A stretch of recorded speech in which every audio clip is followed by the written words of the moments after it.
बच्चों, आप सभी का स्वागत है आपके अपने YouTube चैनल स्टडी आलय पर। आज का टॉपिक है पर्यावरण और हम, जो बोर्ड एग्ज़ाम के लिए बहुत ही महत्वपूर्ण है। बोर्ड एग्ज़ाम में हमेशा पर्यावरण पर निबंध लिखने के लिए ज़रूर आता है, जो कि 500 शब्दों में आज हम पढ़ाएंगे। सबसे पहले हेडिंग लिखना होगा प्रस्तावना। प्रस्तावना सबसे पहले प्रस्तावना मुझे पढ़ना होगा। पर्यावरण पृथ्वी पर जीवन का आधार है। यह हमारे चारों ओर का वह प्राकृतिक और मानव निर्मित ढांचा है जो जीवन को संभव बनाता है। हवा, पानी, भूमि, पेड़ पौधे और जीव जंतु मिलकर पर्यावरण का निर्माण करते हैं। इसके साथ ही मानव की गतिविधियाँ और निर्माण भी इसी पर्यावरण का हिस्सा है। पर्यावरण हमारे जीवन के पहलुओं को प्रभावित करते हैं और इनकी सुरक्षा हमारी प्राथमिक जिम्मेदारी है। आज के युग में पर्यावरण समस्याएं तेजी से बढ़ रही हैं, जो मानव जीवन और पृथ्वी के स्वास्थ्य के लिए गंभीर खतरा है। इस निबंध में पर्यावरण के महत्व, उसके घटकों, समस्याओं और संरक्षणों के उपाय पर विस्तार से चर्चा करेंगे।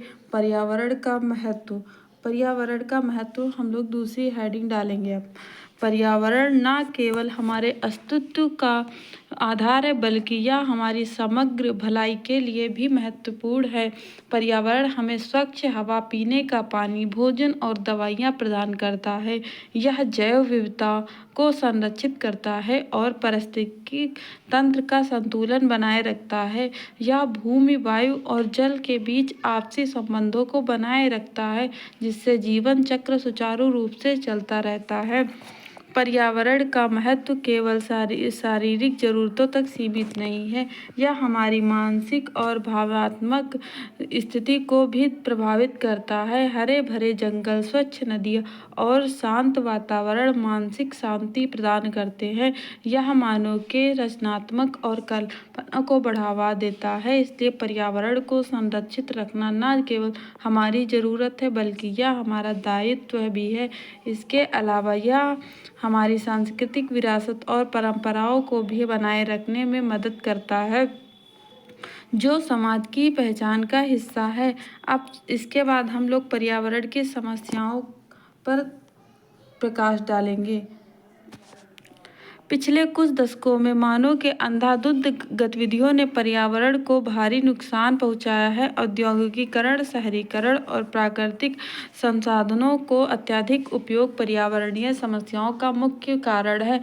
जलवायु परिवर्तन और ग्लोबल वार्मिंग, ग्रीन हाउस गैसों को बढ़ते उत्सर्जन ने धरती के तापमान को बढ़ा दिया है। इसके परिणाम स्वरूप ग्लेशियर पिघल रहे हैं, समुद्र का स्तर बढ़ रहा है और मौसम में अप्रत्याशित परिवर्तन हो रहे हैं। तो स्टूडेंट्स, अगर आप लोग जितने भी हेडिंग्स एग्ज़ाम में डालेंगे उतना ही नंबर आपके लिए बढ़ते चले जाएंगे। जैसे कि अब वनों की कटाई। वन हमारे पर्यावरण के संतुलन को बनाए रखने में महत्वपूर्ण भूमिका निभाते हैं, लेकिन अंधाधुंध वनों की कटाई ने न केवल जलवायु संतुलन को बिगाड़ा है, बल्कि वन्य जीवों का आवास भी नष्ट कर दिया है। तीसरी हेडिंग फिर आती है प्रदूषण हेडिंग से। जल, वायु और भूमि का प्रदूषण पर्यावरण के लिए एक गंभीर समस्या है। औद्योगिक कचरे, रासायनिक उर्वरकों और प्लास्टिक के अत्यधिक उपयोग ने प्राकृतिक संसाधनों को दूषित कर दिया है। जैव विविधता का नुकसान।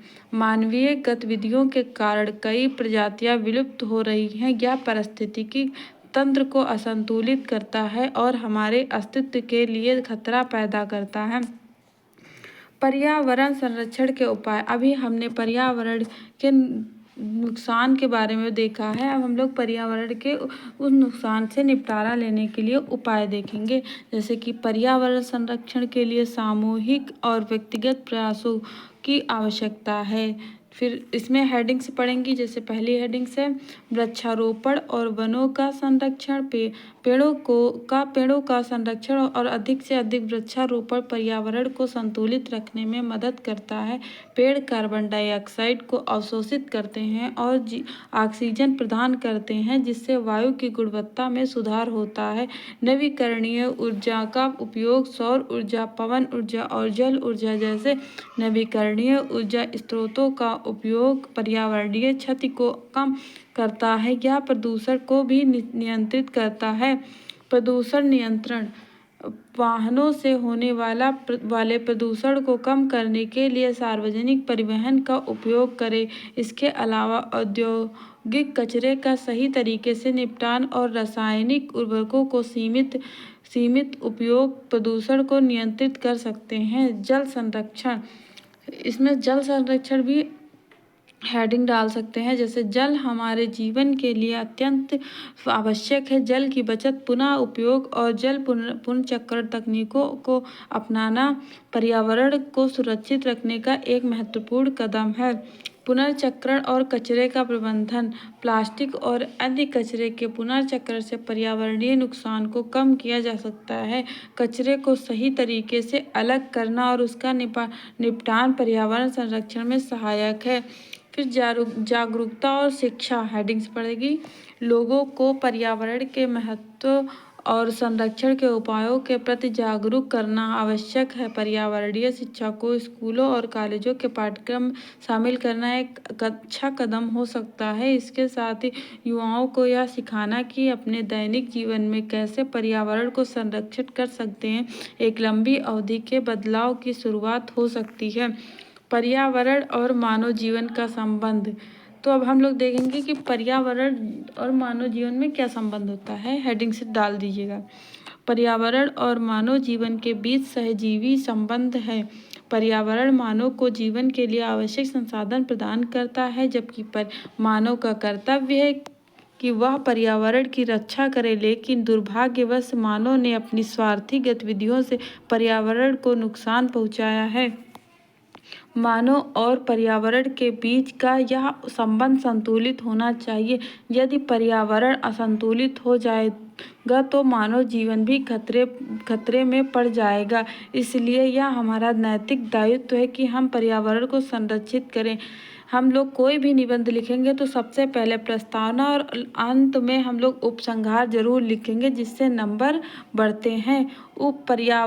उपसंहार में हम लोग लिखेंगे पर्यावरण हमारी धरती का आधार है और इसे संरक्षित रखना हमारी जिम्मेदारी है। आज जब पर्यावरणीय संकट हमारे सामने खड़ा है, हमें अपने प्रयासों को दोगुना करने की आवश्यकता है। हमें न केवल व्यक्तिगत स्तर पर बल्कि सामूहिक रूप से भी पर्यावरण की रक्षा के लिए काम करना चाहिए।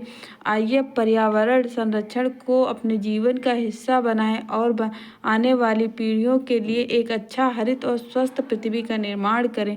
पृथ्वी केवल हमारी नहीं, यह उन सभी प्रजातियों का घर है जो हमारे साथ यहाँ रहती है। पर्यावरण को बचाने के लिए हमारा हर छोटा कदम बड़ा बदलाव ला सकता है। आप सभी को यह कैसा लगा कमेंट करके बताइएगा और हमारे चैनल को लाइक कर लीजिए, सब्सक्राइब करिए और शेयर भी कर लीजिए। Thank you for watching.